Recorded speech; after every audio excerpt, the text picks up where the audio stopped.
Pues buenas noches a todos. Santiago Javier Armesilla Conde. En primer lugar, darte la bienvenida y agradecerte que estés aquí con nosotros hoy. He intentado hacer una presentación breve, pero no me la he puesto muy fácil, ¿sabes? Me he puesto a leer un poquillo ahí sobre ti y tal, y la cosa no ha sido sencilla. Santiago nació y creció en Madrid. Eh, en el año 2008 terminó Ciencias Políticas y de la Administración con la especialidad en Análisis Político en la Universidad Complutense de Madrid. En 2014 se doctoró en el programa de Economía Política y Social en el marco de la globalización. Facultad de Ciencias Políticas y Sociología de la Universidad Complutense de Madrid también.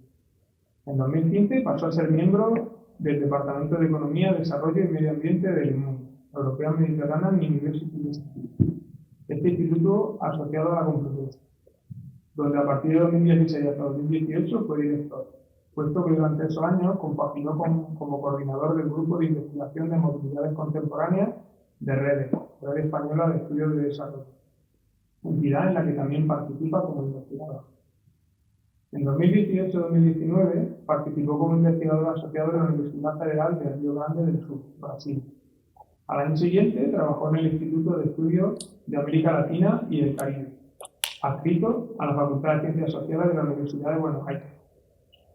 En el 2019 finalizó su máster universitario en formación del profesorado de ESO y bachillerato, formación profesional y enseñanza de idiomas, en la especialidad de formación y orientación laboral, por la Facultad de Educación de la Universidad Complutense de Madrid.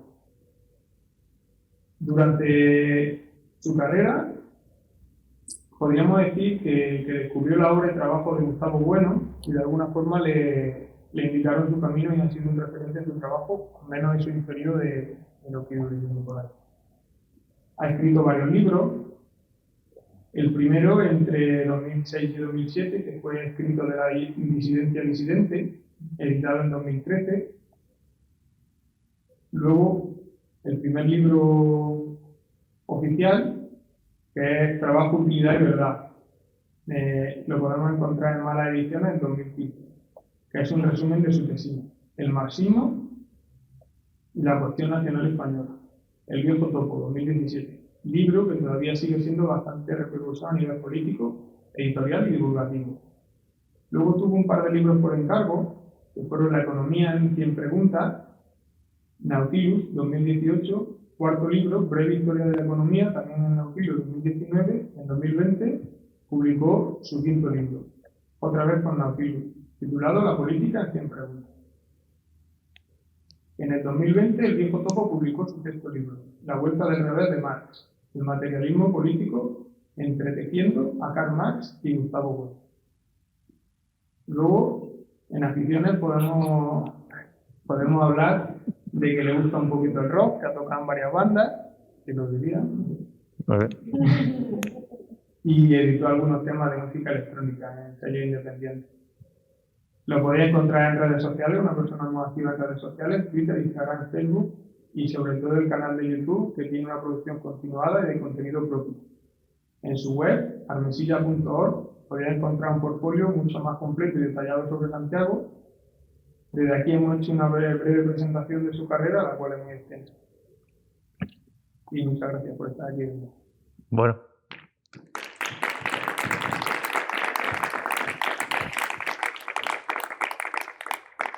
Pues nada, muchas gracias por la presentación. Nunca me habían presentado mis aficiones, es la primera vez que ocurre, así que de verdad muy agradecido porque a veces parece ser que si no presentas las aficiones de alguien, pues estás hablando con un robot o con un maniquí. Y bueno, sí, pues me gusta bastante la música, pero tengo otras aficiones también, pues yo qué sé, la comida Salamanca y esas cosas, que es donde vivo ahora. Pero muy agradecido por comentarlo y, por supuesto, muy agradecido por invitarme a vuestra localidad y a Hinojosa y, bueno, y gracias a la Asociación Cívica por permitirme hablar de esta cuestión en la que Fran insistió tanto pues, en que tratara. Gracias, Fran.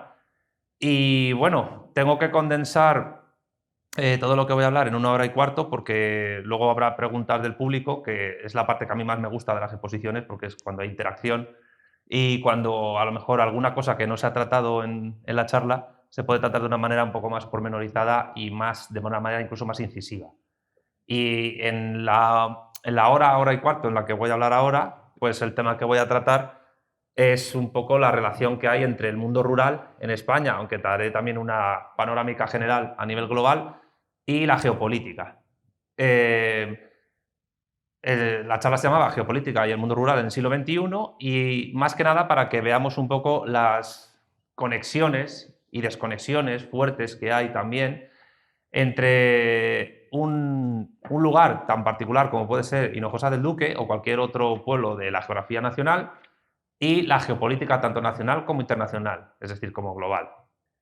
La geopolítica es una subdisciplina que se da en mi carrera, en ciencias políticas, pero también se estudia mucho en historia, se estudia mucho también en geografía, es una subvariante de la geografía política.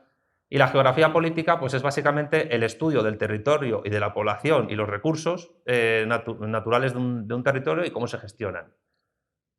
La geopolítica como subdisciplina de la geografía política, de las ciencias políticas, sería lo mismo, pero centrándose en la cuestión del poder, de la gestión de ese territorio, de la población y los recursos naturales y artificiales también, desde el poder del Estado y de las fricciones que entre los Estados existen a la hora de gestionar ese poder y de hacerse con el control de ese poder.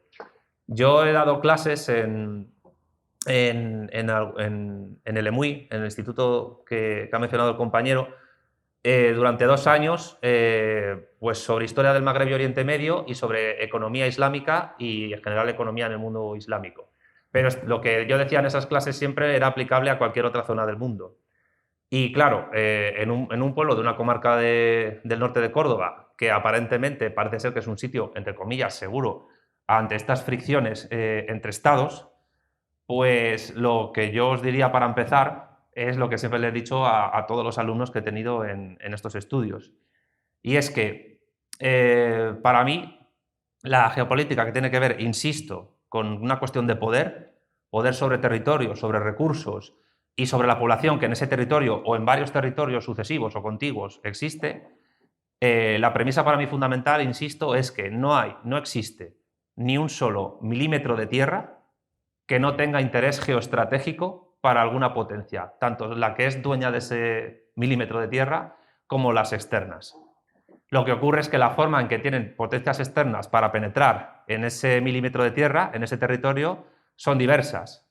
Puede ser una acción directa, una invasión militar, o pueden ser acciones indirectas a través de poder blando, a través de influencia cultural, a través de diplomacia, a través de comercio o a través de sanciones económicas o a través de otro tipo de instancias, incluso a través de subsidios, de subvenciones o de fondo de cohesión, que es, por ejemplo, una herramienta que ha utilizado la Unión Europea en tanto que marco geopolítico a través del cual Alemania se ha convertido en la aspiradora de recursos del resto de Europa y particularmente de los países del sur, esos que llaman PIGS, que como sabéis significa cerdos en inglés, Portugal, Italia, Grecia, España, y que son países que Alemania han necesitado para convertirse en la aspiradora de recursos, de población y de territorio donde llevar incluso sus turistas.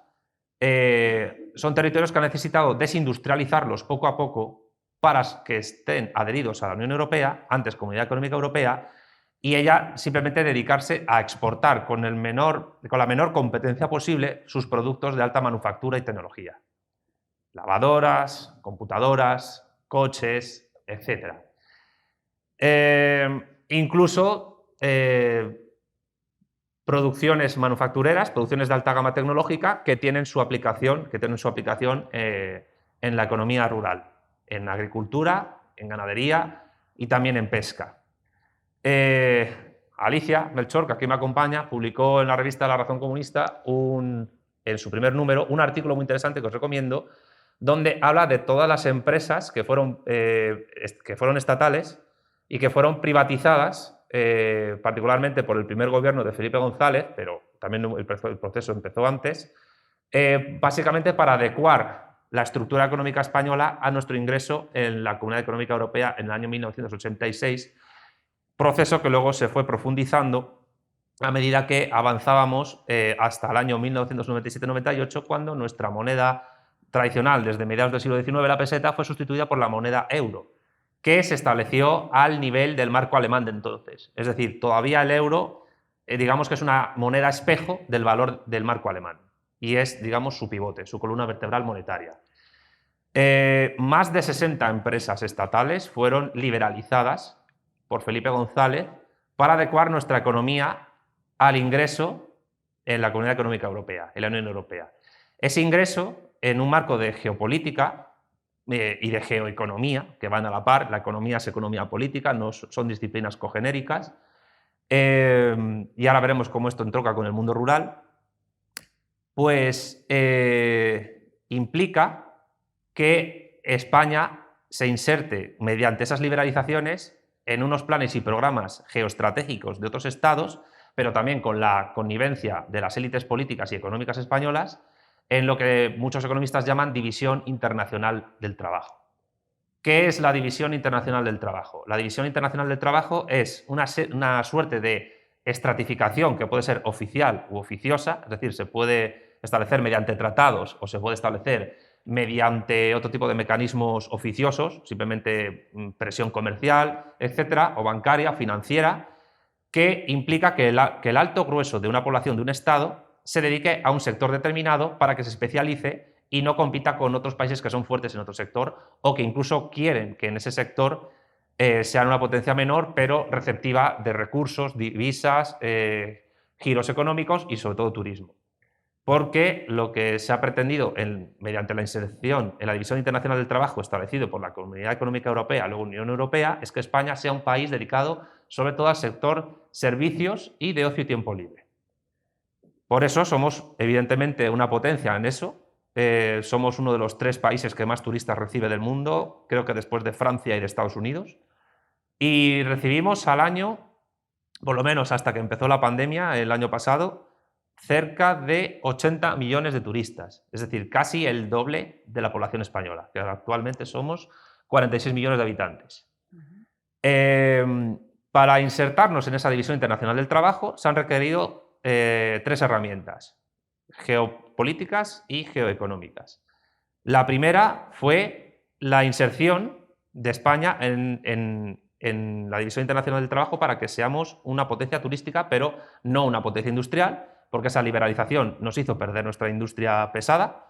De hecho, una prueba de ello son la pérdida de pujanza laboral y productora de los astilleros españoles y de la producción de barcos respecto, por ejemplo, a otros países que se han visto muy beneficiados en ello, como Corea del Sur, que ha tenido históricamente una economía, una estructura económica muy parecida a la nuestra. De hecho, tanto la dictadura de Franco como la dictadura de Corea del Sur tenían una forma de enfocar la economía muy parecida, proteccionista, intervencionista. Lo que ocurre, la gran diferencia, es que cuando Corea del Sur se ha convertido en democracia, esa estructura económica ha continuado e incluso lo han diversificado tecnológicamente. De ahí la potencia de marcas que conocéis, como Sanyo, Daewoo, etc. Mientras que España no. Mientras que España, para subordinarse a la División Internacional del Trabajo que le imponía la Comunidad Económica Europea, tenía que perder pujanza industrial. En segundo lugar, eso también ha afectado al primer sector. En la pesca se ve claramente porque nuestros barcos tienen bastantes dificultades para pescar en determinadas zonas y aguas internacionales y hemos tenido conflictos con otros países que también han ganado pujanza con respecto a nosotros. Un caso muy conocido que ocurrió hace 26 o 27 años fue un conflicto que tuvimos pesquero con Canadá en el Atlántico Norte precisamente por motivos de pesca. Pero digamos que la agricultura y sobre todo la ganadería también han sufrido ese impacto de la División Internacional del Trabajo en el que nos han metido. ¿Por qué?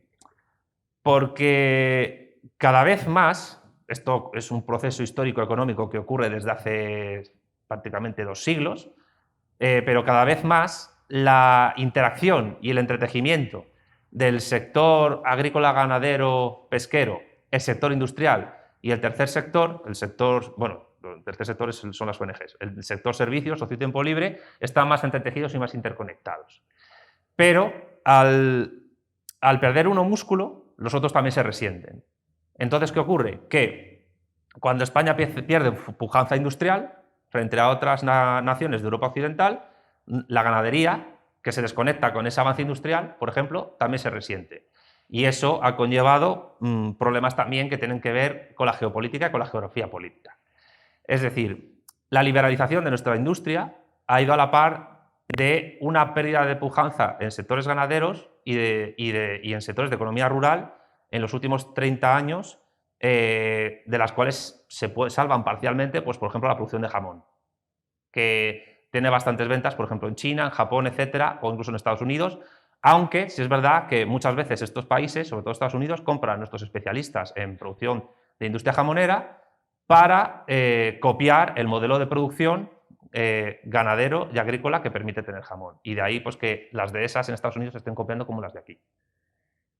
Pero al desconectar la producción industrial de la producción ganadera, el problema es que eso se resiente también en la población, en la fuerza de trabajo y en la demografía. El fenómeno de se puede llamar alternativamente España vacía o España vaciada, es un ejemplo de ello, aunque no significa lo mismo. Las zonas que demográficamente siempre han estado poco pobladas en España son las mismas que se están vaciando ahora. Lo que ocurre es que el proceso de vaciamiento es cada vez mayor. Hace poco leí que, según datos del año 2017, que son los más recientes que he manejado, se decía que la población rural en España, es decir, la población que vive en localidades que tienen menos de 10.000 habitantes, en España se califica como ciudad toda población que tiene más de 10.000 habitantes, alcanzan alrededor de 6,4-6,5 millones de personas. Y se dice, evidentemente, que la población rural, que la población que vive en pueblos, en aldeas y villorrios, que viven en localidades menores de 10.000 habitantes, se están vaciando porque los jóvenes no tienen futuro laboral aquí, no hay industria, no hay conexión de la industria, por tanto, con la ganadería y la agricultura, y emigran a las ciudades. Pero el problema que está pasando desde hace por lo menos 2 o 3 años, y yo creo que se va a empezar a acentuar mucho más con los procesos económicos que se están derivando de la pandemia que estamos sufriendo desde el año pasado, es que también las capitales de provincia, como va a ser Córdoba, como va a ser Salamanca, como va a ser Cáceres, Badajoz, Jaén, etcétera, están también empezando a perder bastante población. De los 46 millones de habitantes que viven en España actualmente, la mitad de la población española vive en 8 provincias contadas, que son Madrid, Barcelona, Valencia, Sevilla, Zaragoza, Málaga, Bilbao y, si no me equivoco, Pontevedra. Es decir, en esas 8 provincias vive la mitad de la población del país.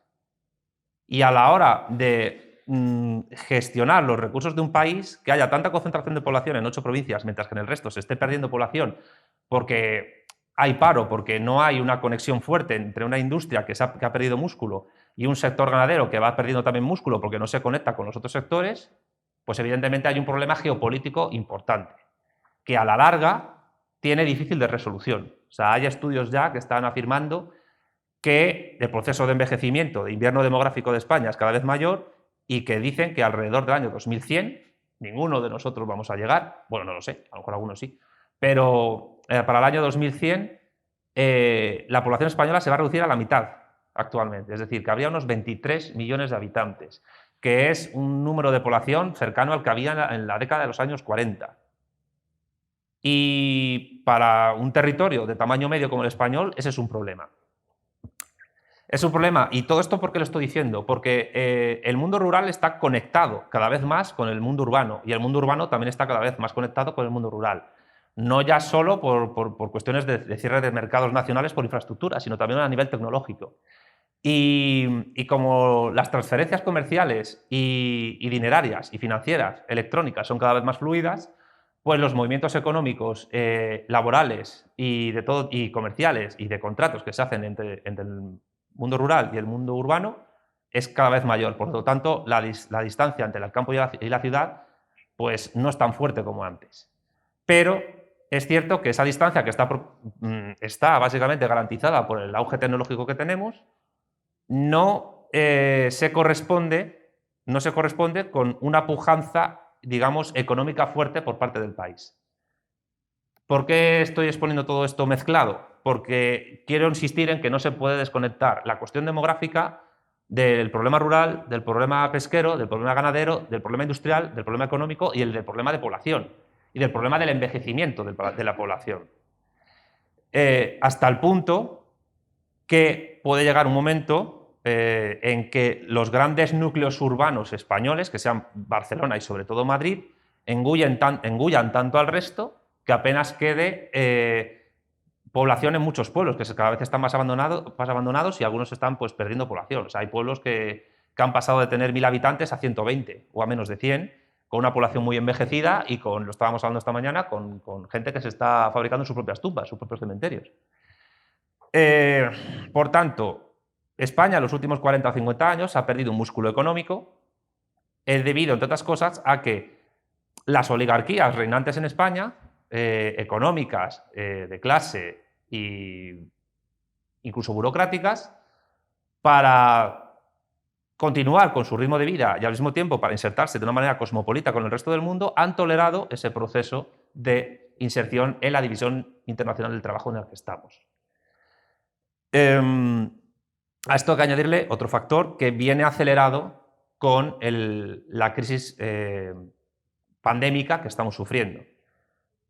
He de advertir, antes de nada, que los efectos de la burbuja inmobiliaria que se vivieron en el año 2007-2008, que se inició en Estados Unidos, todavía no se han superado del todo. Es decir, todavía vivimos bajo los efectos de la crisis de la burbuja inmobiliaria que se inició en Estados Unidos y alrededor de la especulación financiera sobre esas casas que no se podían comprar porque se daban hipotecas a gente que podía tardar 50 años en pagarlas y no tenían dinero para hacerlo, y por tanto los bancos firmaban unos contratos que muchas veces no iban a recuperar y eso para el banco era un problema.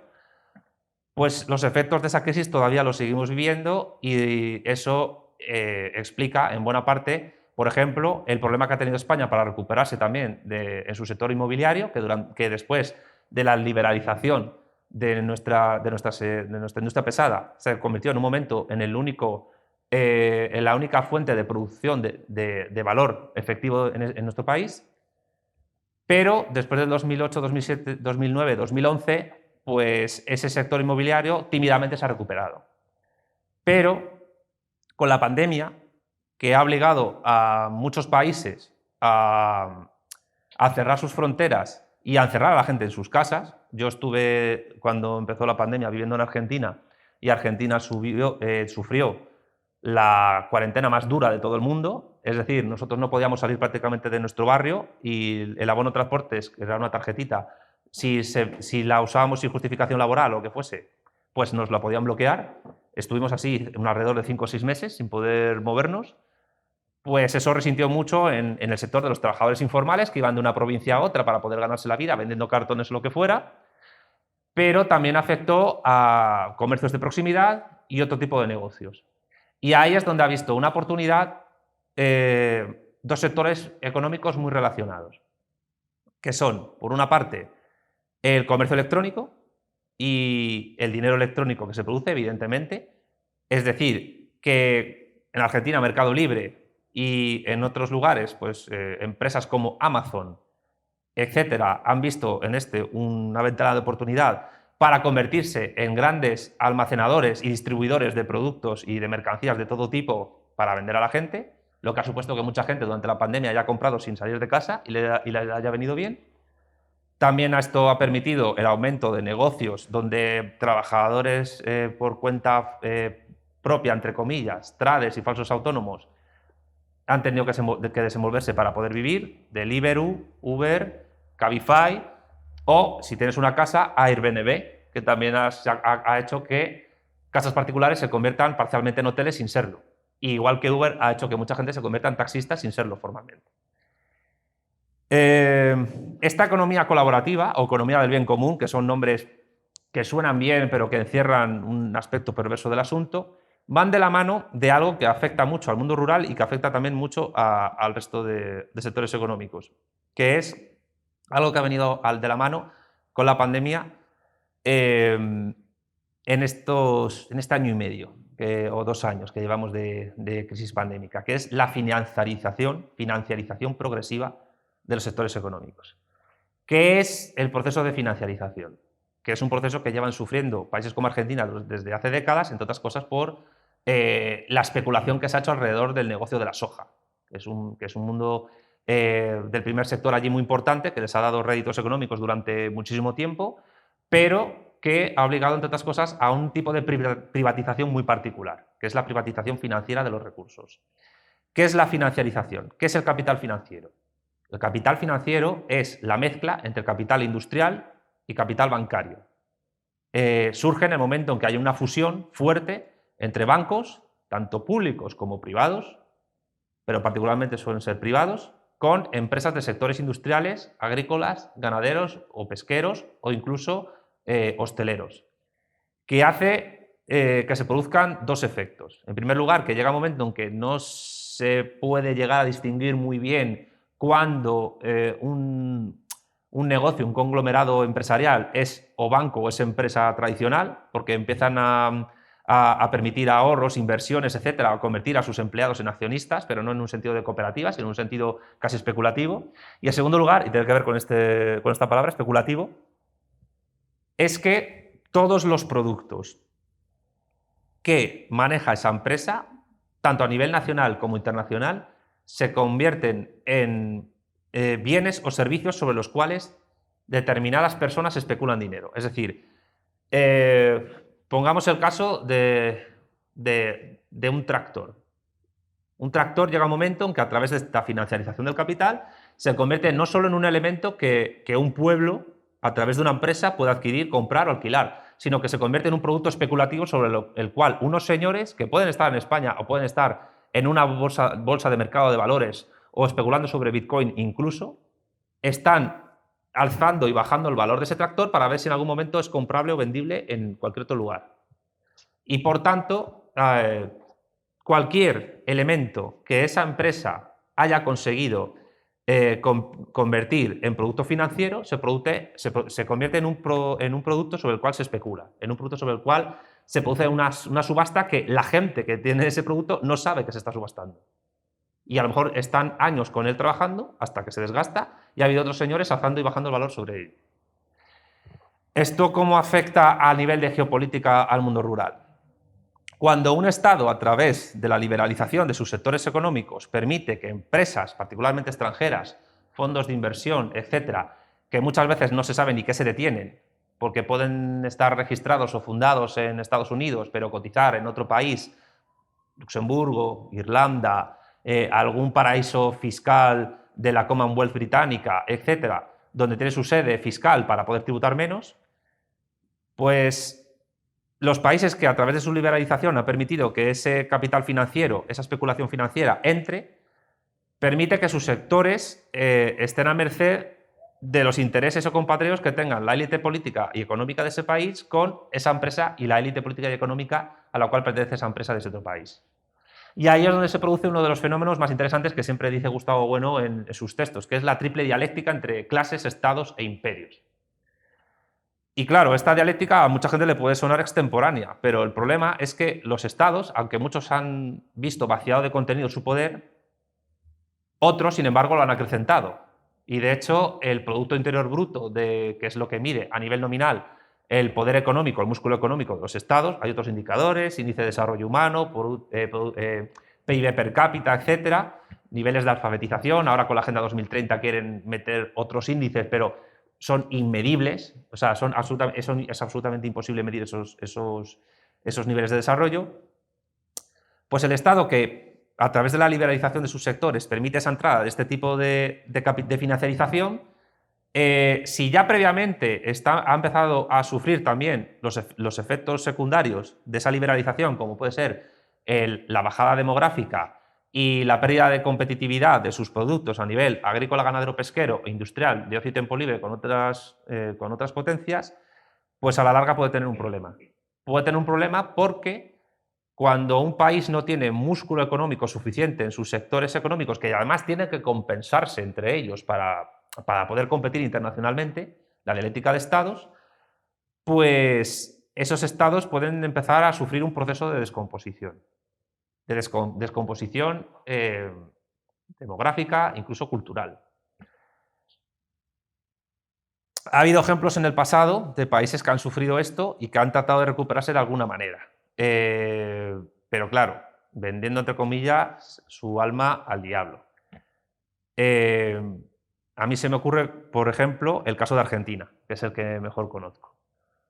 Argentina, a través de la financiarización de la soja, pudo dar músculo a la producción de la misma. Es un país que todavía conserva, por herencia peronista, un fuerte proteccionismo económico y bancario, que empezó a torcerse a partir de la dictadura que se instaló en el país entre 1976 y 1983, cuando el ministro de Economía, José Alfredo Martínez de Hoz, empezó a liberalizar todos los sectores económicos estratégicos del país, entre otras cosas obedeciendo a los planes y programas dialéctica de imperios de Estados Unidos, que a través de la violencia, la Operación Cóndor, logró instaurar en un montón de países del Cono Sur, de América del Sur, a través de dictaduras militares de derechas. Y luego, cuando llegó la democracia en 1983, nunca realmente se recuperó Argentina de ese proceso de descomposición, hasta el punto que demográficamente también lo ha sufrido. Pensemos que Argentina tiene solo 1 millón menos de habitantes que nosotros. Tienen 45 millones de habitantes, pero es el 8º país más extenso de la Tierra. De hecho, cuando yo le mostraba a mis compañeros de piso allí en Buenos Aires, hay una aplicación en Google que te permite ver el tamaño real de los países a nivel de comparación, se quedaban de piedra porque pensaban que su país era mucho más pequeño. Es un país que es un continente. De una punta a otra del país, del sur al norte, de Tierra de Fuego a la frontera con Bolivia, en Argentina existe la misma distancia que entre Madrid y Moscú. Para que veamos que estamos hablando de un país que es tan grande como toda Europa, prácticamente. Pero con mucha despoblación en muchas zonas, que están a merced de empresas de extracción agraria danesas o finlandesas pasteras en el norte, o mineras canadienses. Canadá controla el 95% de la extracción minera de todo el continente americano. En México, por ejemplo, Canadá extrae en un solo año toda la cantidad de oro que supuestamente España extrajo en 3 siglos, en el Virreinato de Nueva España. Para que nos hagamos una idea, y López Obrador no protesta sobre esto, claro. A Canadá no le protesta, a nosotros sí. Pero el problema es que a través de la financiarización de la economía nacional y de la liberalización, el Estado argentino pierde músculo y pierde capacidad de control sobre sus recursos y la entrada de terceros estados que puedan hacer allí cualquier gestión. Esa es una forma de entrada, digamos, a nivel económico, por porosidad estatal, o burocrático-administrativa, diplomática, etc. Pero también existe otra forma de intento de control geopolítico y demográfico, que es el fomento del separatismo. Pongamos el caso de Argentina, de nuevo.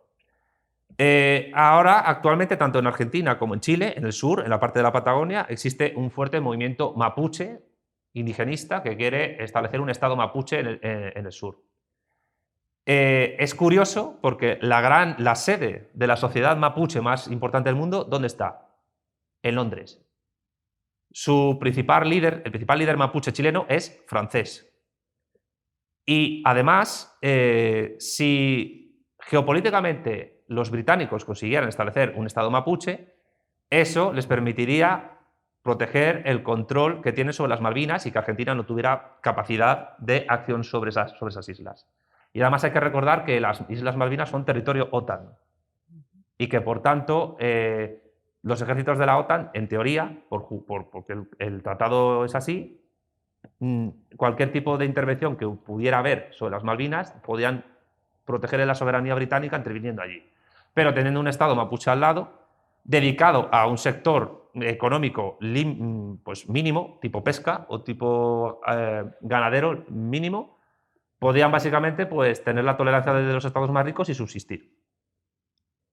En España existen movimientos separatistas fuertes, en zonas de tradición industrial potente, como Cataluña y País Vasco, pero, por ejemplo, ahora en una región como Andalucía, con un sector ganadero tradicionalmente importante, fuerte y también agrícola, pues han empezado a surgir partidos políticos que reclaman a Andalucía como nación, como el de Teresa Rodríguez.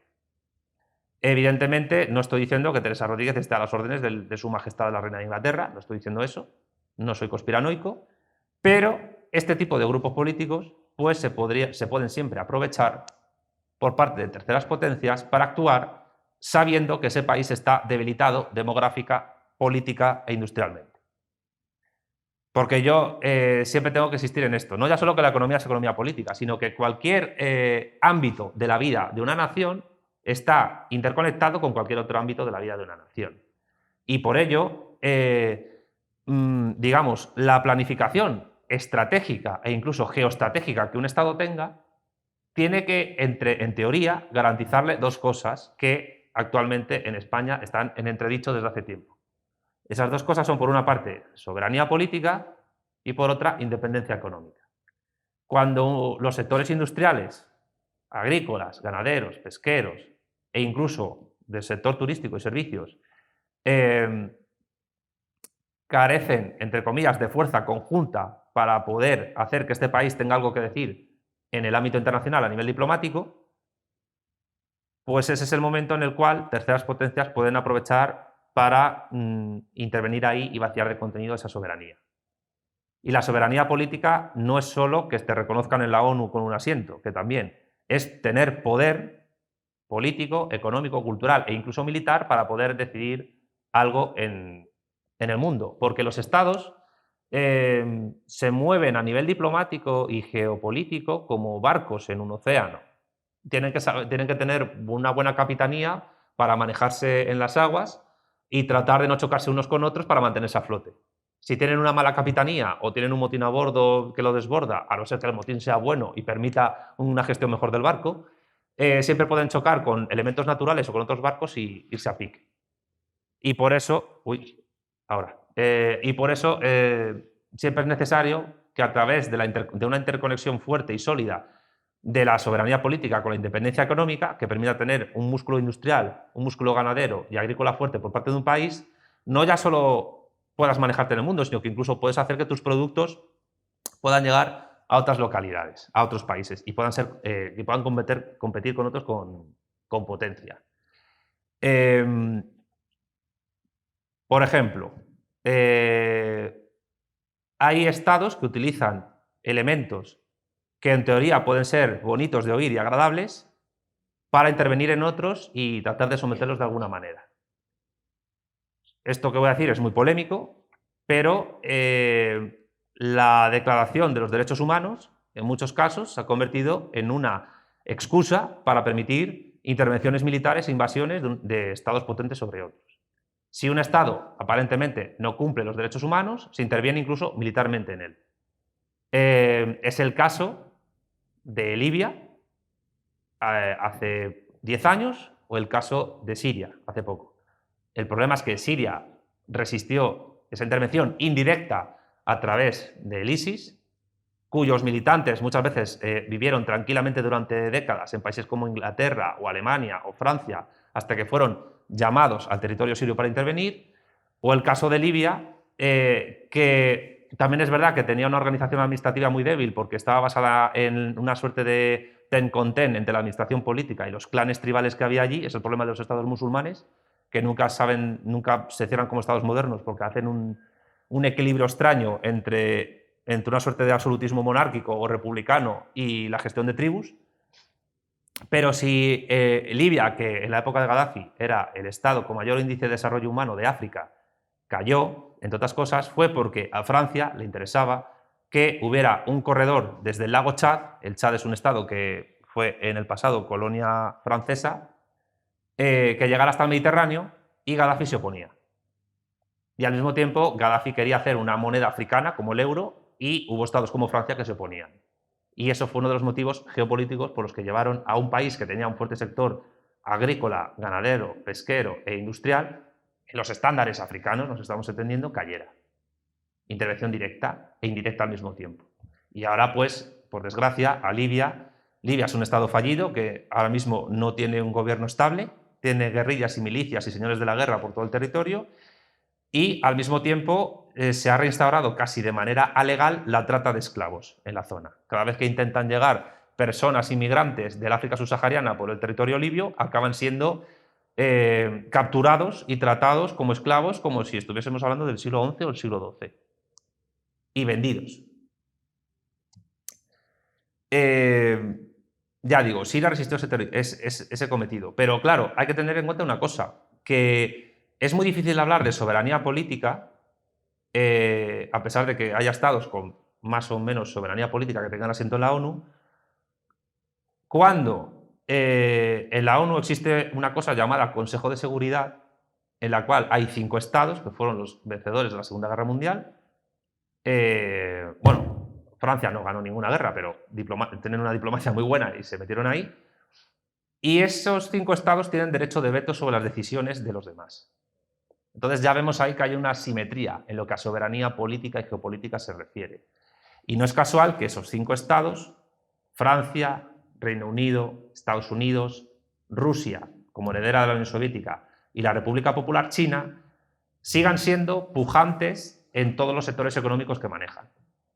Y que tratan de abrir sus mercados a los productos que le interesen del exterior y al mismo tiempo tratan de imponer sus condiciones económicas en el resto. Y la independencia económica pues también tiene que ver con eso, con la soberanía política. En el momento en que España liberaliza su economía y entra en la moneda única, pierde soberanía política y pierde independencia económica porque las decisiones macroeconómicas dependen de lo que decidan funcionarios y burócratas del Banco Central Europeo y del Parlamento Europeo en Bruselas. Y de ahí que, por ejemplo, nuestro sector ganadero tenga que adecuarse a lo que se diga en Bruselas para poder adecuarse a los estándares europeos.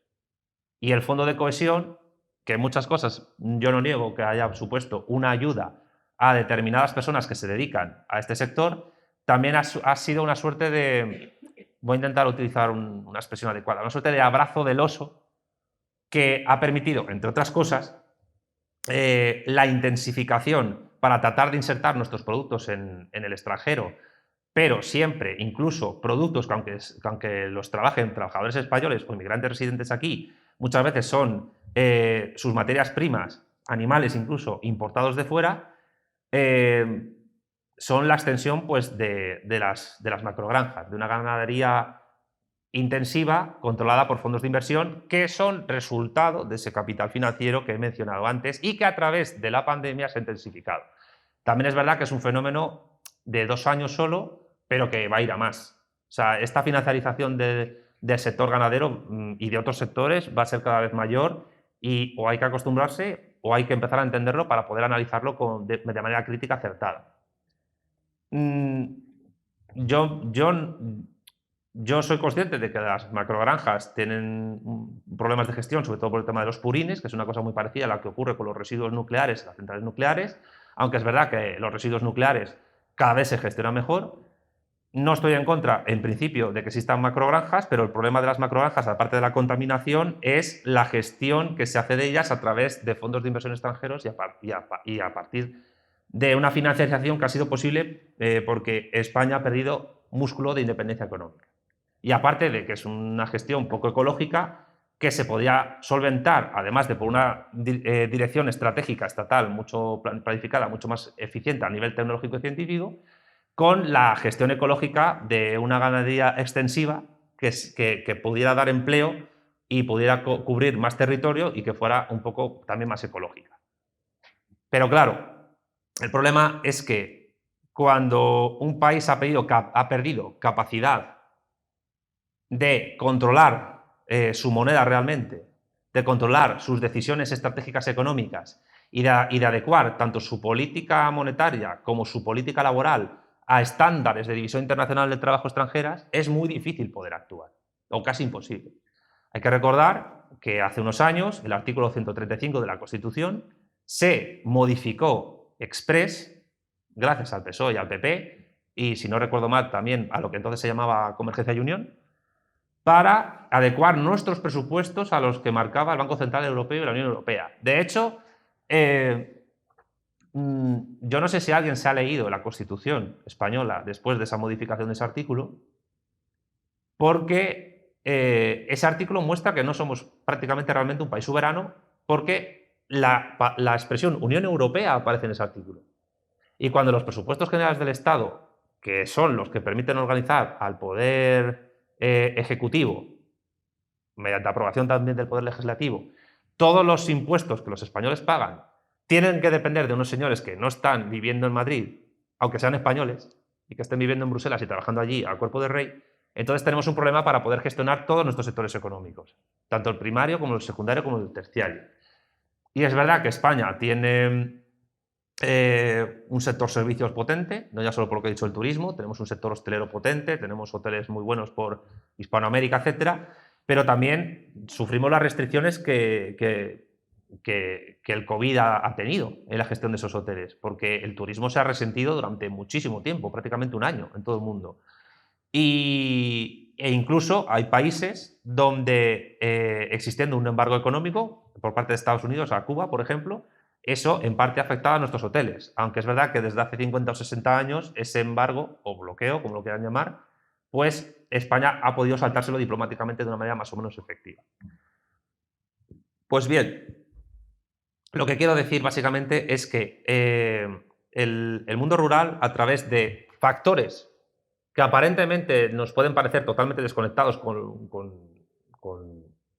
la guerra, con la gestión del poder a través de la fuerza, son sectores que a través de lo que se llama poder blando están afectados por movimientos, por dialécticas geopolíticas que hace que ese sector no pueda tener músculo como tienen en otros países, por ejemplo, como Francia. Francia, como uno de los países con más peso, o hasta hace unos pocos años con más peso de la Unión Europea, tiraba, cuando llegaban los camiones españoles a su frontera, nuestros productos, tomates, naranjas, etcétera, para que no pudieran competir con los franceses. Y ahí es donde se veía una suerte de corporativismo bastante fuerte entre el primer sector agrícola y también ganadero francés con su clase burguesa dominante, porque no les interesaba competir con la española. Pero claro, también Francia ha perdido músculo con respecto a Alemania. Esto es una cosa que cada vez que hay una charla sobre estos temas la digo. Hace 3 años, en el 2018, la empresa alemana Siemens, privada, se hizo prácticamente con todo el control del sector ferroviario público francés. Lo que implica que Francia, poco a poco, irá sufriendo lo que supone estar a merced de esa aspiradora, porque yo creo que es la palabra que mejor define a Alemania, aspiradora de recursos y de capital humano, que es una expresión que a mí no me gusta porque es muy despersonalizante, pero bueno, del capital humano del resto de países de la Unión Europea. Por tanto, ese eje franco-alemán es cada vez menos franco y cada vez más alemán. Y por tanto, la Unión Europea, de alguna manera, se ha convertido, en expresión de Gustavo Bueno, en una suerte de imperio depredador gestionado por Alemania, que todavía no puede ejercer todo su poder, una suerte de cuarto Reich, incluso se podría decir, que todavía no ejerce todo su poder sobre el continente porque tiene poco músculo militar todavía y porque es básicamente un lugarteniente de los Estados Unidos en el continente. Aunque Alemania aspira poco a poco, viendo el declive, que yo creo que cada vez va a ser mayor en Estados Unidos, aspirar a convertirse en el total hegemón del continente europeo. Y habrá que ver eso, cómo afecta cada vez más, no ya solo a la división internacional del trabajo de la Unión Europea, sino incluso a la división demográfica, laboral y territorial, incluso de esa Unión Europea. Lo que está claro, a mi juicio por lo menos, es que cuando un Estado carece de soberanía política y hace que su constitución esté cambiada para que una instancia superior aparezca en la misma constitución como garante de que aquí se hagan bien las cuentas y que incluso le puede imponer sanciones, y al mismo tiempo ese país carece de independencia económica porque no puede desarrollar una ganadería con vacas autóctonas y tenga que traerlas de Francia porque supuestamente están más preparadas para una producción con menor tiempo y menor coste que pueda, entre comillas, competir con ciertos mercados, cuando luego en realidad tampoco puede, pues uno se da cuenta de que España tiene un problema geopolítico que el sector ganadero lo vive de una manera intensa, pero no es el único sector que lo vive. Y yo quiero insistir en esto, los problemas que tienen los ganaderos españoles están conectados con los problemas que tienen los industriales españoles, con que tienen los camareros españoles, con lo que tienen los obreros de la construcción españoles, los maestros de escuela, los profesores de universidad, las personas que se dedican a la construcción, a la administración y dirección de empresas. Es decir, son problemas que nos afectan a todos. Y cuando un sector se resiente, por un motivo, entre comillas, externo y también interno, los demás también. Y cuando España es un país que empieza a tener cada vez menos soberanía política y cada vez menos independencia económica, Eso se resiente a nivel demográfico y se resiente a nivel cultural. Porque llega un momento en que ni siquiera podemos tener capacidad de decir algo a escala global. Yo voy a ir concluyendo ya, porque en hora y cuarto exponer todos los problemas derivados de una situación geopolítica que viene de décadas atrás es muy difícil. Pero yo espero que ahora, en el diálogo que podamos establecer entre nosotros, pues podamos llegar a puntos que sean más específicos y más punzantes derivados del panorama general que he expuesto.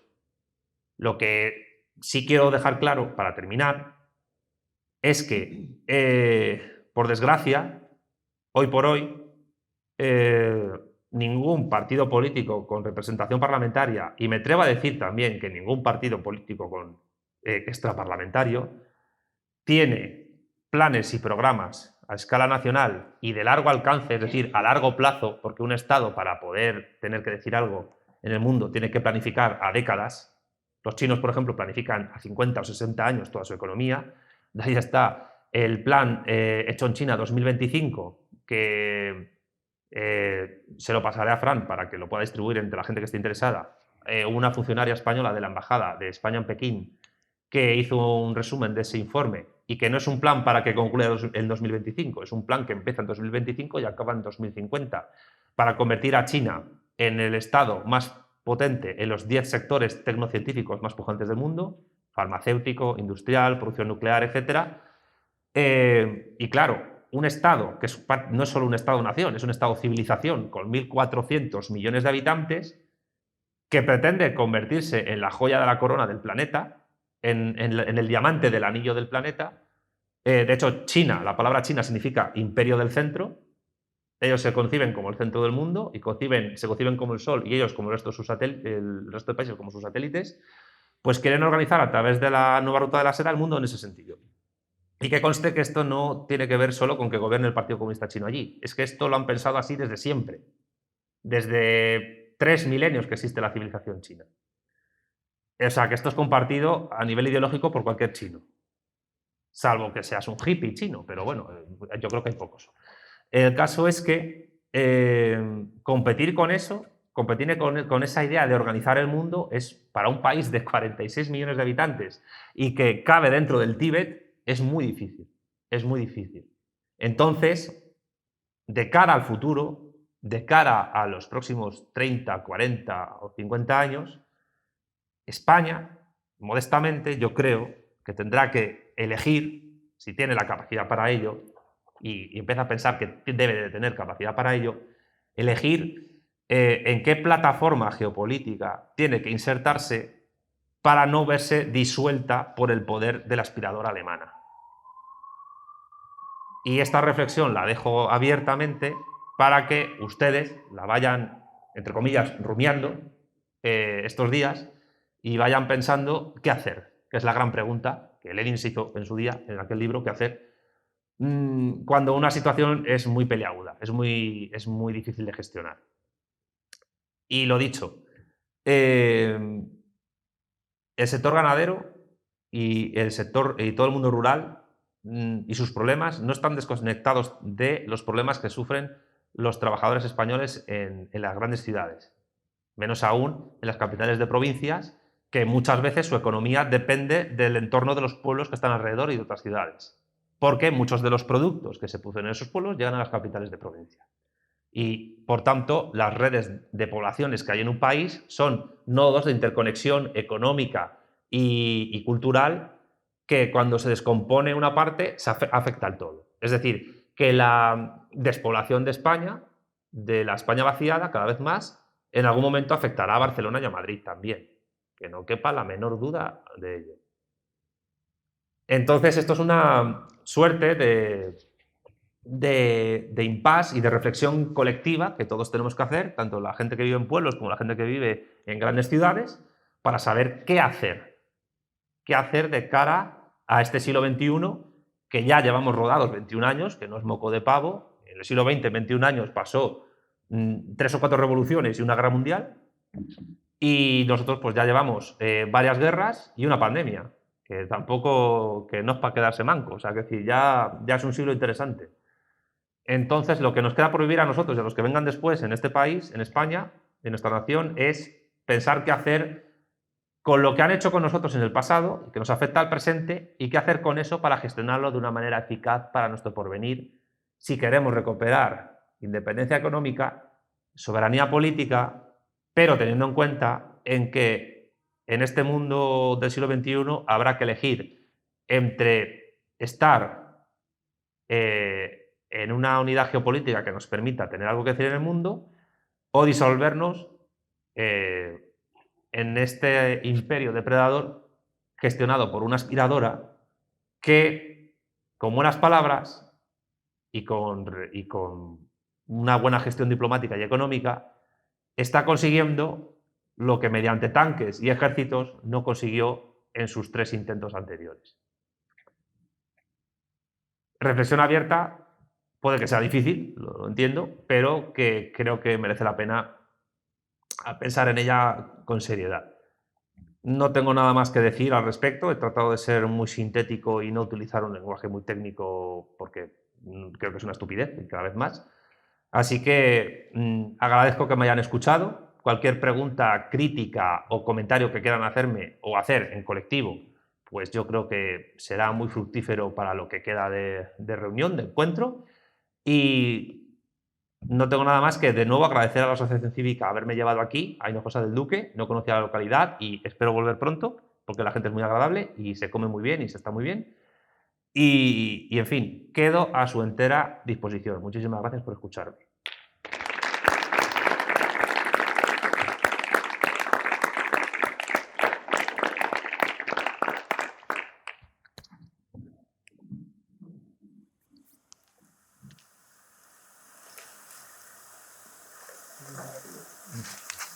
Bueno, si no hay ninguna pregunta, yo intento romper el hielo como en casi todas las seratas estas. A ver, ha nombrado España vaciada y España vacía. Y con toda la razón del mundo ha dicho que no es lo mismo España vacía que España vaciada. Podríamos decir que vacía es como si fuese algo casual y vaciada como si fuera algo completamente causal. Supongo que, bueno, yo tengo claro con qué término me quedaría y yo te preguntaría a ti, ¿cuál crees que se adapta más a la situación a la que ha derivado el mundo rural y si consideras que efectivamente es algo que ha sido así, algo natural, algo esporádico, algo casual, o si por el contrario hay un plan y con muchos proyectos que lo están ejecutando y que llevan muchas décadas realizándose y que por tanto es más correcta o más correcto el término España vaciada. A ver, la pregunta es buena y evidentemente como son 2 términos hay que contestar con 2 cosas. En primer lugar, es correcto, los 2 son correctos. La diferencia es que la idea de España vacía tiene que ver con que la demografía española siempre ha sido baja y siempre ha habido determinadas zonas en España que han tenido una muy baja población y un bajo crecimiento demográfico, que han sido particularmente las 2 Castillas, Extremadura, provincias andaluzas como Jaén o Córdoba, incluso Aragón, Teruel, pero también Huesca, y yo diría que podría incluirse Asturias y Orense y Lugo. El problema es que esas poblaciones, esas regiones de España, esas provincias que han tenido crecimiento demográfico en los procesos de industrialización en España que se han dado entre el año 1700 y 1900, yo, si me lo permitís, os voy a recomendar un libro de un historiador económico estadounidense muy bueno, David Ringrose. El libro se llama España 1700-1900, el mito del fracaso, donde explica cómo España sí hizo la revolución industrial. Lo que pasa es que en vez de hacerlo de una manera radiada desde un centro urbano muy particular al resto de la nación, como pudo ser de Londres al resto de Inglaterra o de Nueva York o Washington al resto de Estados Unidos, se hizo desde centros de producción industriales locales, entre comillas, no conectados mucho con Madrid. Madrid siempre tuvo históricamente una fuerte burguesía funcionarial, pero las burguesías industriales potentes empezaron a hacer realmente en Barcelona y en Bilbao, y un poco en San Sebastián. En un momento dado pudo ser la Sierra de Francia, Salamanca, incluso la Cuenca del Duero, en Castilla y León el núcleo de industrialización más fuerte de España, pero gracias a los decretos de nueva planta, a la intervención de los Borbones y con Felipe V, se primó a la burguesía de Barcelona sobre la naciente burguesía manufacturera que el reino de Castilla, que la corona castellana empezaba a tener en el siglo XVIII. Pero aún así hubo crecimiento poblacional. Pero sin embargo esas zonas que he dicho siempre estuvieron más vacías que el resto.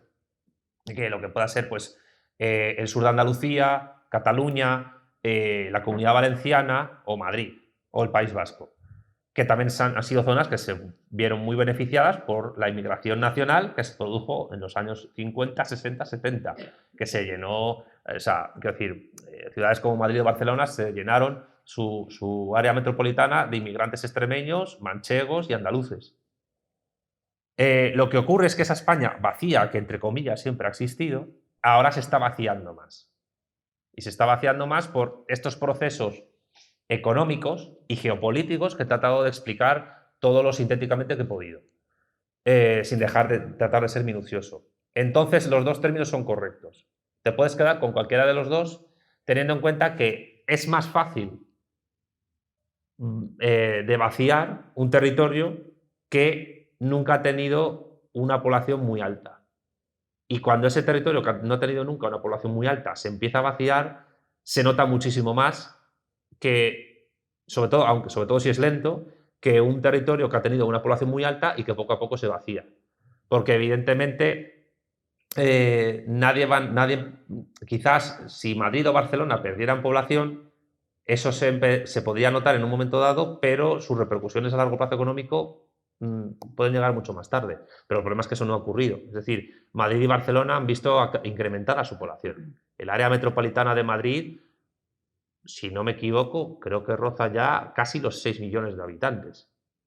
Es la mayor área metropolitana de toda España.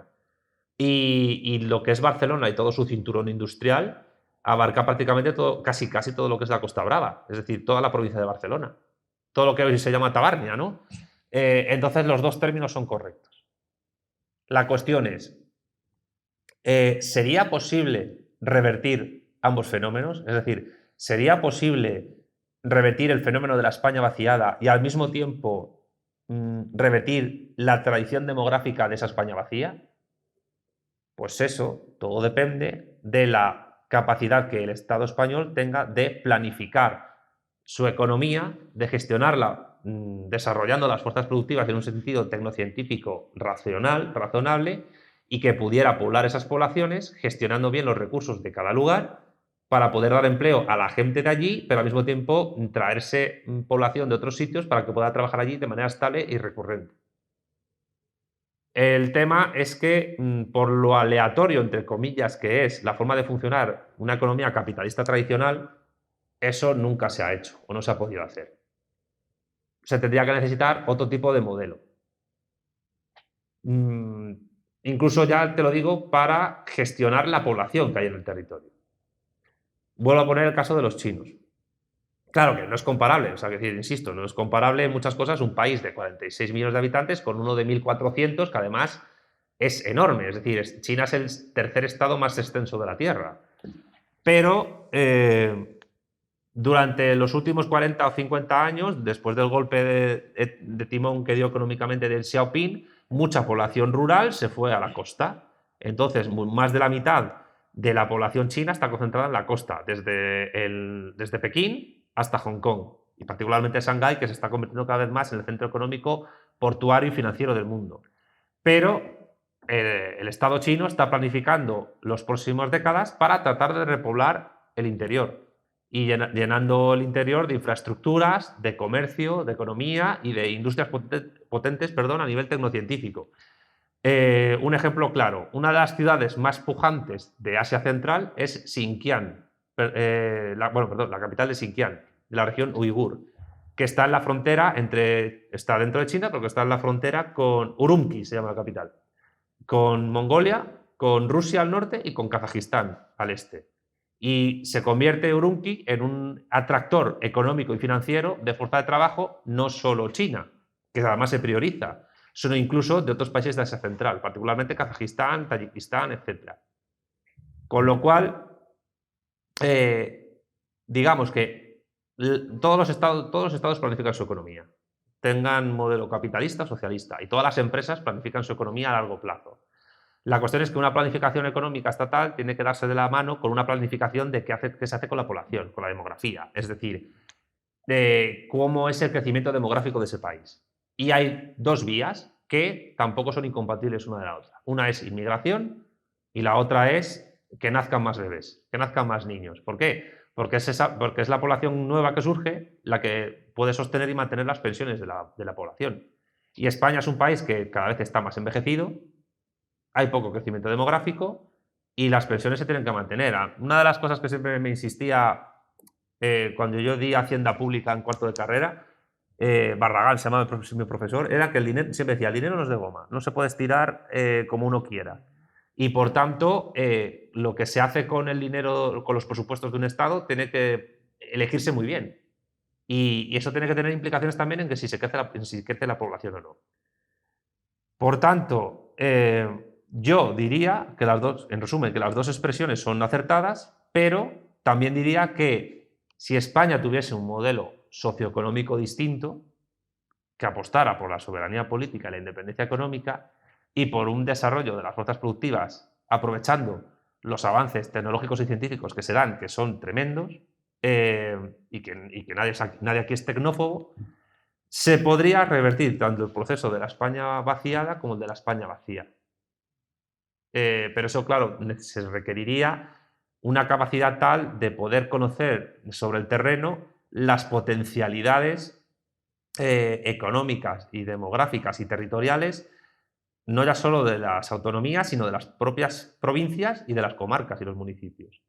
Y que el Estado sea pleno y absoluto conocedor de todos esos detalles para poder organizarlo racionalmente. Tecnología y para ello, ahora también se necesitarían pues, funcionarios o encargados adecuados que sean capaces de conocer todas estas cuestiones. Pero insisto, las dos expresiones son adecuadas, pero ambas se pueden revertir si se hicieran bien las cosas. Pero claro, estos son planes a largo plazo. Y el aquí y ahora es complicado.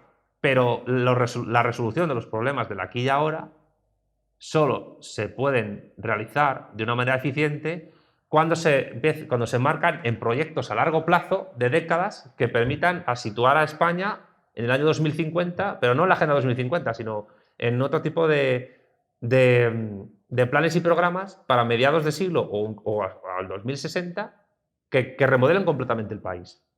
Porque yo insisto, o sea, el problema de los gobiernos es que muchas veces solo piensan en el corto plazo electoral. 4, 8, como mucho 12 años, pero no piensan en décadas.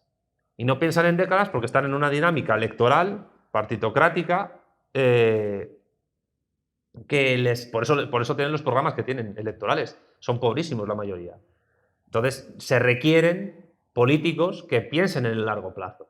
Que piensen en el largo plazo a más de medio siglo. Y la España vacía y vaciada es un problema a largo plazo, a más de medio siglo, porque ya lo es ahora. Entonces hay que partir de las inercias del pretérito que afectan en la actualidad y de ahí planificar hacia el porvenir, sabiendo los problemas que arrastramos del pasado. No sé si te he respondido. Vale.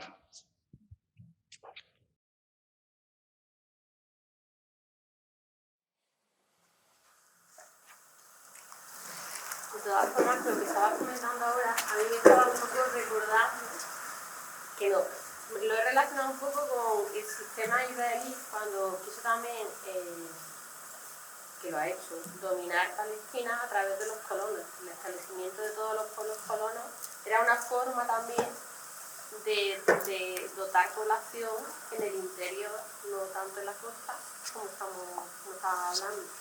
Pero aparte yo quería comentarte que has estado hablando sobre la soberanía, pero desde el momento y hora que España en 1986 se incorpora a la Unión Europea, una de las cuestiones que cedemos, per se, que está incluida en todos los tratados de adhesión, es la soberanía. Y yo he ido ahora, cuando me he puesto, digo, bueno, voy a consultar el artículo que has comentado, 175, si es verdad que se cita a la Unión Europea en ese artículo, está cambiado, etc. Pero claro, yo lo que veo es eso, que eso va implícito en el momento que entramos distinto es que me lo estaba cuestionando cuando a medida que me iba escuchando, me iba haciendo la misma pregunta, porque yo creo que pienso que es muy sano pues, cuestionarnos un poco a veces la realidad, ¿no? Y decía, bueno, vale, sí, el euro, sí, Inglaterra no entró, se mantiene la libra y ahora se ha salido y nosotros tenemos el euro, pero a lo mejor es que yo me gusta a veces ver la parte positiva. Yo pienso que también el euro ha traído ciertos beneficios a la hora de establecer y allanar el intercambio de bienes, servicios y también personas, que es otra de las libertades que supone que tenemos, ¿no? Eso por un lado. Y luego, y luego por otro lado, el hecho de que tú lo has dicho también, se piensa a corto plazo, claro, si se hiciera una planificación consensuada entre todos, de forma que con leves variaciones se pudiera mantener, independientemente del partido político que estuviera al frente, sería lo ideal, pero no hay una sensación, no se puede plantear esa planificación que tú propones, que me parece muy inteligente, en el momento que cada 4 años vamos cambiando y encima nos falta tener el modelo que tenemos en Pozo Blanco, que es cada 2 años, porque han hecho una coalición entre 2 partidos. O sea, que hay varias. Bueno, puedo responder. Son varias ideas, ¿no? Las que has expuesto.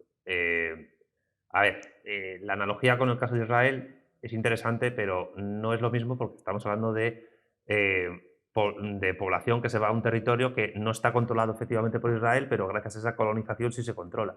Aquí estamos hablando de territorio español que está perdiendo población. O sea, que es una manera muy distinta, que incluso su repoblamiento no conllevaría problemas, no sé, problemas bélicos, ni problemas culturales, ni religiosos. O sea, sería otra cuestión.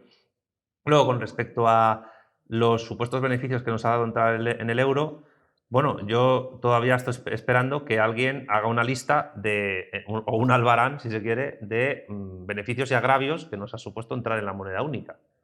Yo creo que la pérdida de pujanza de nuestros sectores económicos del primer sector, la desindustrialización, la pérdida de población y el hecho incluso de que muchos estados se hayan visto beneficiados de la formación de fuerza de trabajadores cualificados en España y que han tenido que emigrar al extranjero, ha sido un perjuicio para nosotros y un beneficio para esos países que aspiran recursos. ¿Por qué? Porque Alemania o Inglaterra o Francia se ahorran dinero cuando un médico o un enfermero formado o un químico formado en España con becas españolas trabaja en Francia, en Inglaterra o en Alemania o en Italia. Por tanto, la cuestión es, ¿tiene España geopolítica y geoeconómicamente hablando la soberanía política y la independencia económica suficiente como para recuperar esa fuerza de trabajo cualificada que se ha ido fuera? No, no lo tiene. Y por tanto, yo creo, se me ocurren muchas más, pero porque ya he citado unas cuantas, pero creo que ese es un agravio que la Unión Europea nos ha provocado. Es decir, a través de esos mercados que se dan en la Unión Europea, nuestros estudiantes con becas pues no tienen oportunidades para destacar en universidades, en institutos de investigación o en institutos tecnológicos potentes y se tienen que ir fuera, y esos países pues así se ahorran dinero porque no han tenido que gastar recursos en sus propios estudiantes para tenerlos ahí. Y luego aquí, y claro, eso repercute también en el mundo rural, porque cuando un ingeniero agrónomo español se va a Alemania a trabajar, o un químico se va al Instituto Max Planck, pues la cuestión es, ¿cuándo lo retornamos? O sea, ¿cuándo la Universidad de Córdoba o de Sevilla puede recuperar a un chico alemán que está becado en el Instituto Max Planck y que lleva ya 5 o 10 años allí y a lo mejor tiene pareja e hijos? ¿Cómo le traes a su tierra? Y a lo mejor el hombre está echando, o la mujer está echando de menos su tierruca, como dicen en Cantabria, pero no lo recuperas. Entonces, claro, ahí yo creo que hay un problema. Ahí es cuando me refiero a aspiradora de recursos. Sobre el Reino Unido. El Reino Unido es un país, lo comentábamos a la hora de comer, que aunque no lo parezca, es de la Europa occidental el que más se parece a nosotros. De hecho, digamos que somos el anverso y el reverso en muchas cosas. O sea, somos como la antítesis el uno del otro. Y no ya solo porque los dos hemos tenido los mayores imperios marítimos de la modernidad. El nuestro duró 3 siglos, el suyo 70 años, pero el suyo se implantó con mucho éxito, eso no se puede negar. Sino que al mismo tiempo, pues el Reino Unido se ha visto también muy afectado, aun no teniendo la moneda única europea, por su entrada a la Unión Europea.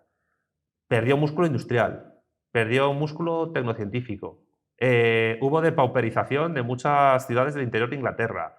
Y es precisamente ese grupo de personas que en los últimos 30, 40 años perdieron su estatus socioeconómico y su trabajo en Inglaterra, los que han dado la victoria a la opción del Brexit en el Reino Unido. Y es verdad que el Reino Unido tenía músculo industrial todavía, y es verdad pues, que tiene la Commonwealth, y es verdad que tiene a Estados Unidos de aliado. Pero también es verdad que la clase obrera británica y los campesinos británicos y los pequeños propietarios de tierras británicos y la gente que tiene comercios de proximidad de británicos se vieron muy afectados por el aspirador a recursos que era Alemania y antes Francia. Sí es verdad que hay una distancia enorme entre las élites británicas y las élites y las clases más bajas inglesas, algo que también pasa en España, pero allí tienen mucho seguidismo digamos, la población baja con sus élites. Y las élites británicas siempre han tenido, geopolíticamente hablando, independientemente de si han sido monárquicas o burguesas, laboristas o conservadoras o liberales, una idea en mente que han defendido siempre, que es nunca tolerar que en la Europa continental, ellos lo llaman el continente, haya una potencia hegemónica. Nunca, jamás. Sea España, sea Francia o sea Alemania. Y largándose de la Unión Europea, tratan de seguir esa política exterior tradicional que tienen y tratan de limitar el poder alemán. Claro, que ¿cómo podría Alemania en el futuro, mediante poder blando, conseguir que Inglaterra suponga un problema para sus aspiraciones imperialistas? Pues, por ejemplo, con la balcanización del Reino Unido, con la independencia de Escocia. O sea, que por mucho que a un español le caigan mal los británicos, si se produjera un referéndum de independencia en Escocia y ganara el sí, eso tarde o temprano nos repercutiría a nosotros también. Por tanto, y aparte que hay otra cosa, y es que se ha querido vender en España la salida del Reino Unido de la Unión Europea como una catástrofe que prácticamente ha sumido al país en el Paleolítico superior. O sea, están todo el rato poniendo fotografías de supermercados vaciados, cuando hay gente que está subiendo todo el rato fotos de supermercados en Londres, en Leeds, en Birmingham, en Manchester, que están llenos. Y algunos que están vacíos por otra cuestión. Pero es como cuando ponen, yo qué sé, supermercados de Cuba o algo así. Luego hay supermercados en Cuba que están llenos. Pero es todo geopolítica. Y también es para meter miedo interno aquí a los españoles. ¿Por qué? Porque se quiere vender la imagen, y es verdad lo que tú dices, que la modificación del 135 no se puede desconectar de la firma del Tratado de 1986, que no solo somete a España, sino a Portugal también. O sea, porque aunque los portugueses son una suerte de ibéricos anglófilos, pues no dejan de estar conectados con nosotros, aunque nos demos la espalda desde hace 4 siglos, pues, y a veces injustamente nos demos la espalda, también lo digo. El problema es que lo del Brexit sirve para en España prácticamente vender el miedo al abismo de si España se sale de la Unión Europea, nos vamos a convertir en un país africano. Primero, esa idea es racista, porque me gustaría saber que más allá de la miseria impuesta por la geopolítica de una suerte de nuevo colonialismo que se produjo en la descolonización de África, que sigue vigente, más allá de esa pobreza, me gustaría saber qué tiene de malo ser un país africano, como si fuese algo malo ser africano, como si fuese un demérito. Y segundo, se quiere vender incluso estar en la Unión Europea como algo progresista, que nos ha acercado al progreso, que nos ha acercado a la libertad, que nos ha acercado a la democracia, a los derechos humanos, a la luz de la Ilustración, el iluminismo, lo que fuese. Pero yo insisto, o sea, con un país que pierde soberanía política, independencia económica, que su fuerza de trabajo cualificada se va a otros países para ahorrarles a esos países dinero en la formación de sus trabajadores cualificados y al mismo tiempo pierde población pierde recursos y modifica su constitución para incluir a la potencia hegemónica que gestiona lo que nosotros tenemos que hacer, el artículo 135, pues yo insisto, es decir, ¿qué nos queda? O sea, es decir, ¿qué podemos hacer ante eso? Yo creo que han sido más los perjuicios que los beneficios. Yo no voy a ser condescendiente, yo no puedo negar que pueda haber algún beneficio. Yo qué sé, que un chico de 20 años se vaya de Erasmus a otro país de la Unión Europea y que tenga sus experiencias allí, pues puede ser muy, muy enriquecedor personalmente. Pero luego vuelves y ¿qué? O te quedas, porque también hay españoles viviendo la indigencia en países de la Unión Europea. O sea, hay ciudadanos españoles que en Holanda o en Alemania pues viven en la pobreza relativa o incluso la pobreza severa y están comiendo de contenedores. Es decir, han sido más los agravios, a mi juicio, que los beneficios. Y creo que el problema es que es un tema tabú actualmente en España, a nivel cultural, político, ideológico. Y entre otras cosas es un tema tabú. Antes he dicho que no existe ningún partido político, parlamentario ni extraparlamentario, que tenga planes y programas a largo plazo. Pues redoblo la apuesta si quieres. No existe ningún partido político, parlamentario ni extraparlamentario en España, ni a izquierda, ni a derecha, ni a tercera, cuarta, quinta, octava posición, me da igual, ni medio pensionista, ninguno que cuestione la Unión Europea, ni el euro. No digo ya la OTAN, pero vamos a eso. Ni uno, ni de extrema izquierda, ni de extrema derecha, ni nada. La cuestión es cómo narices se ha conseguido ese consenso. Y Stalin tenía una frase terrible, decía que el consenso solo era posible en los cementerios. O sea, que es que ha convertido el espectro ideológico español en un cementerio. Si todos los partidos políticos españoles de todo signo son europeístas, incluso los separatistas, pues ¿es que acaso España es un país mentalmente colonizado por el europeísmo? ¿Es que el europeísmo se ha convertido en la idea fuerza que no nos permite insubordinarnos frente a nuestra situación? Eso, evidentemente, yo esta noche no lo voy a responder, pero ahí dejo la pregunta para que la rumien, la piensen y piensen, ostras, si fuese verdad.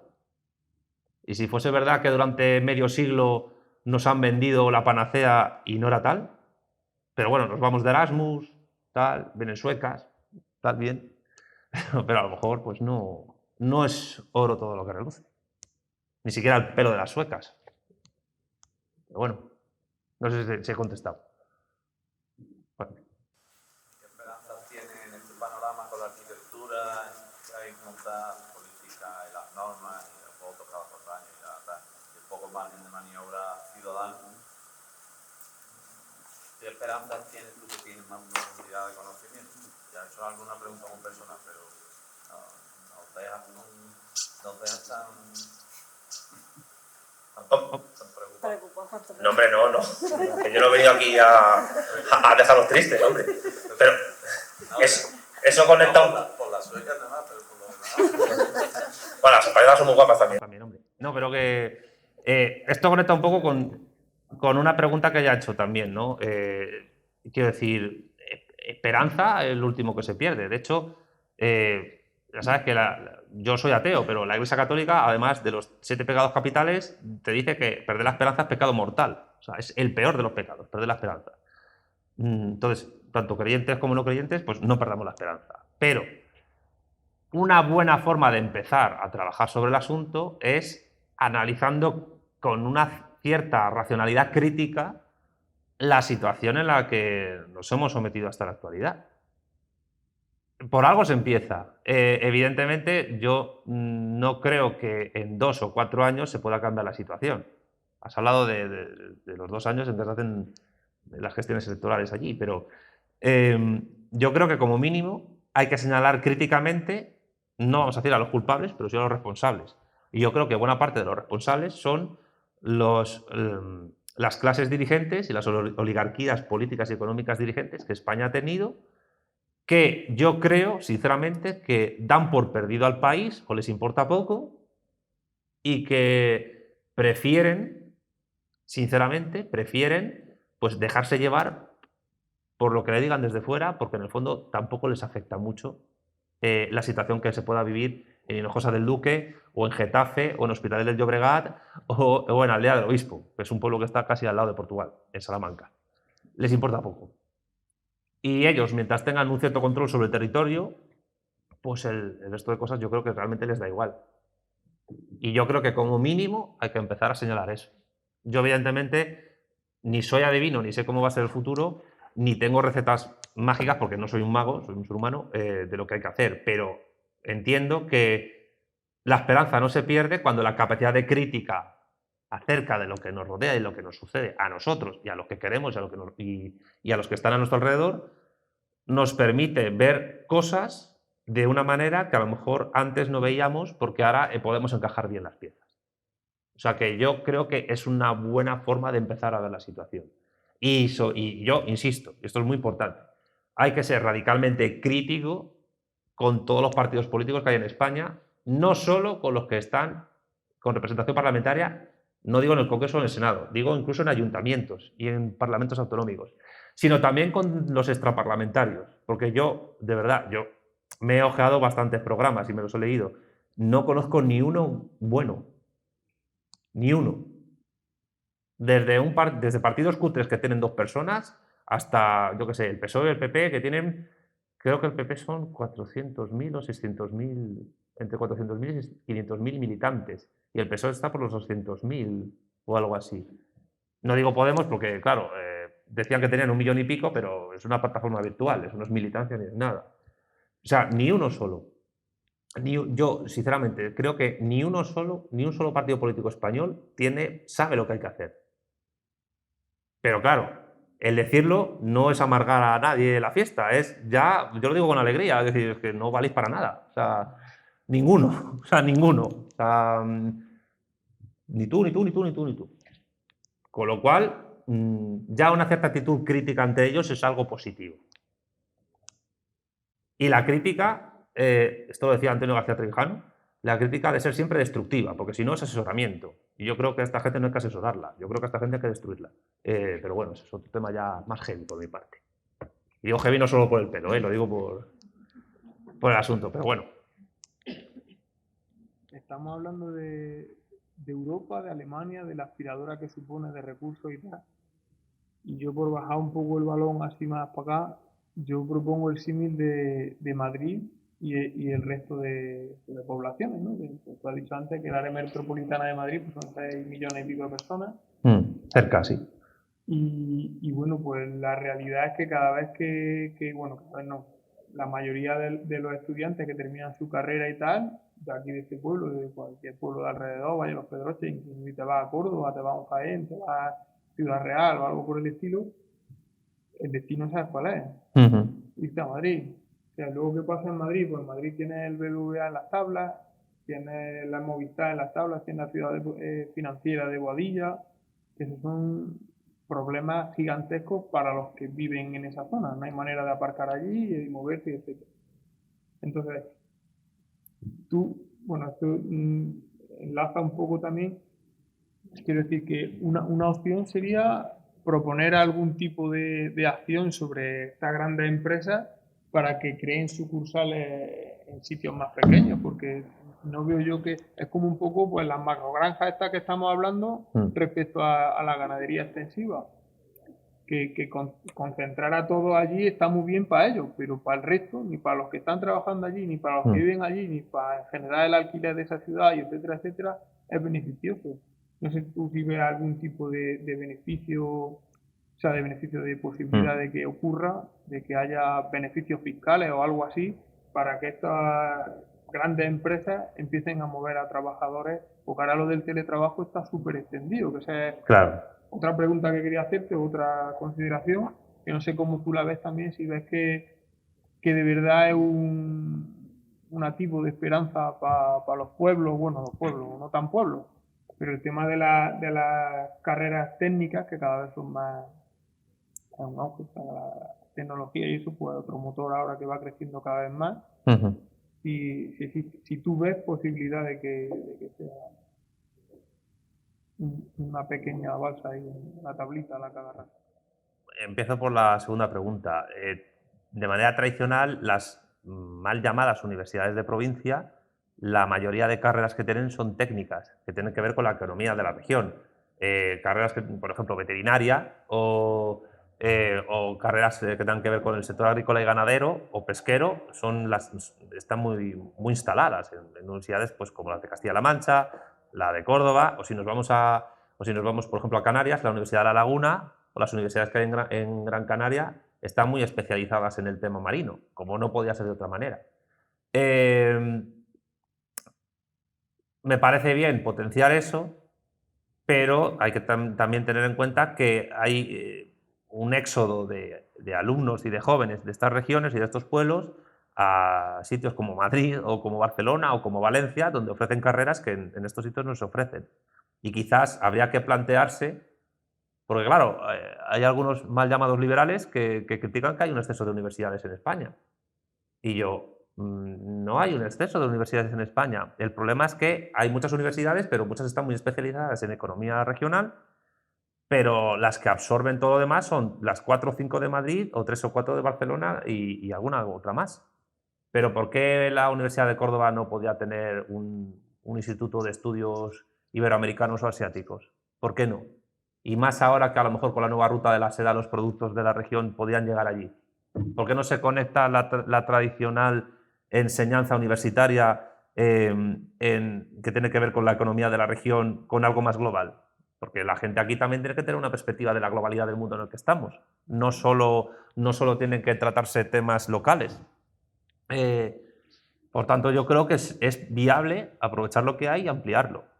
Pero claro, eso también requiere pues, mantener a la población aquí, que se quiera ir, que se vaya, pero no pasa nada, pero que mantener a la población aquí, que estudien aquí y que Córdoba pues, pueda tener no solo ingenieros agrónomos y no solo veterinarios, sino también filósofos, sociólogos, politólogos, informáticos y etcétera, que también enriquezcan la zona. Yo soy partidario totalmente de eso.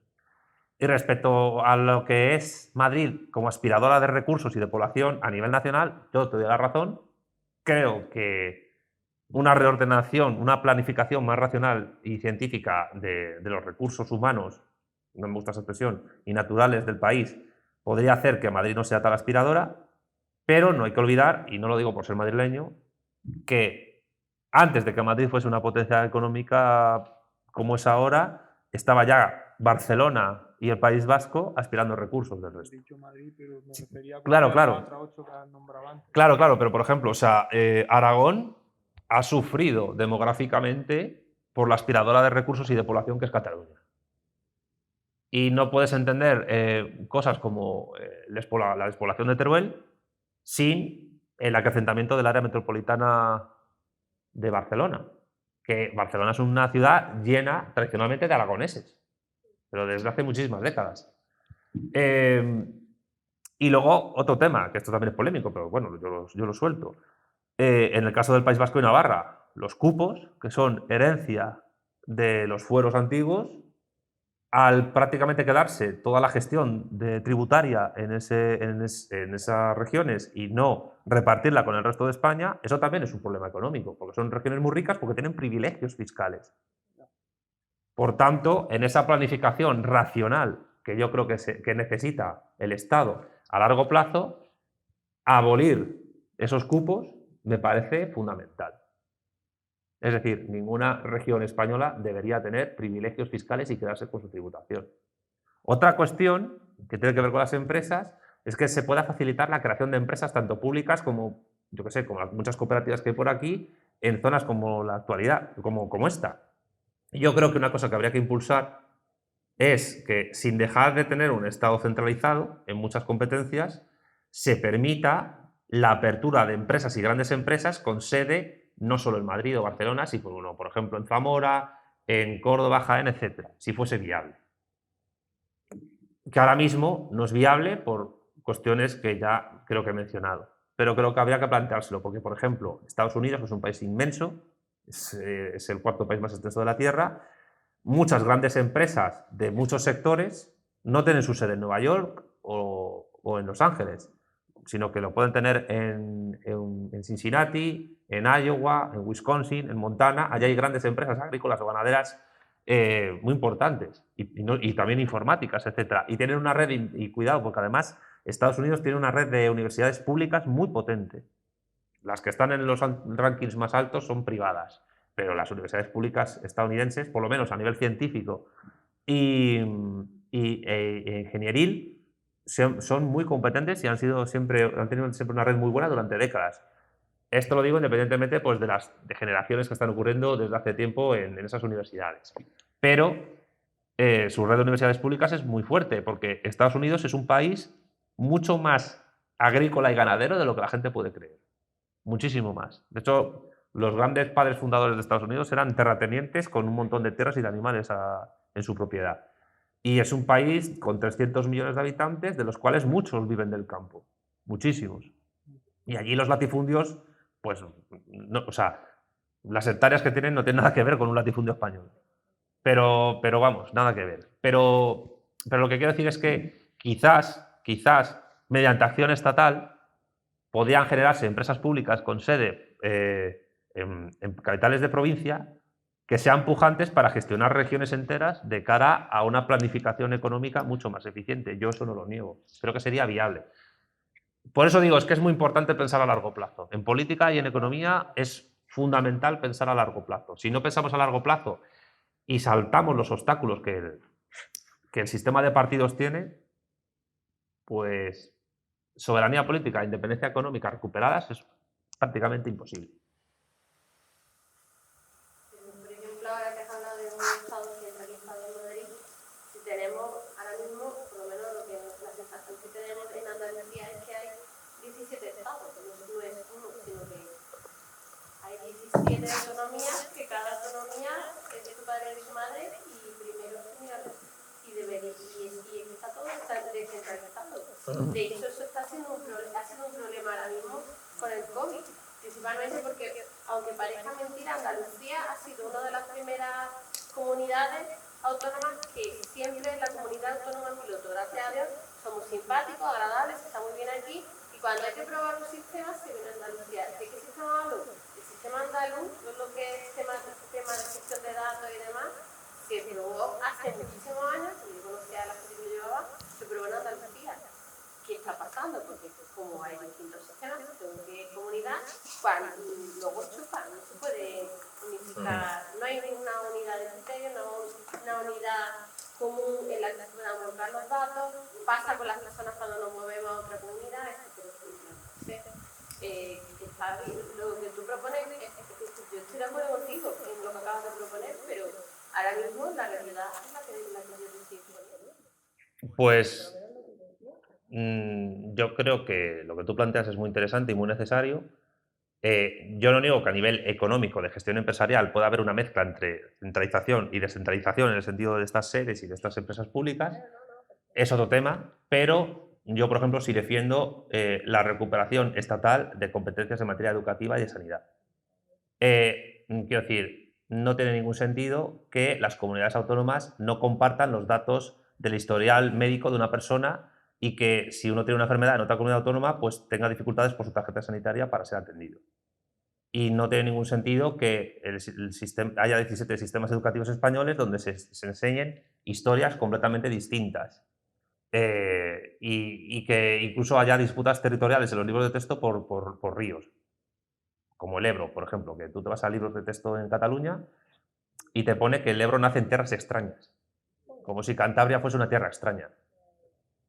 Entonces, sí, yo creo que la recuperación de competencias a nivel centralizado como sanidad y educación, y que se dé una única historia nacional en toda España, tiene mucho que ver con esa planificación a largo plazo que España necesita para recuperar soberanía política y recuperar independencia económica. Y si no les gusta a ustedes la palabra recuperar, pues tener una que nunca hayamos tenido, muchísimo mayor y mejor que la que hemos tenido en antaño. O sea que sí. Es para mí fundamental.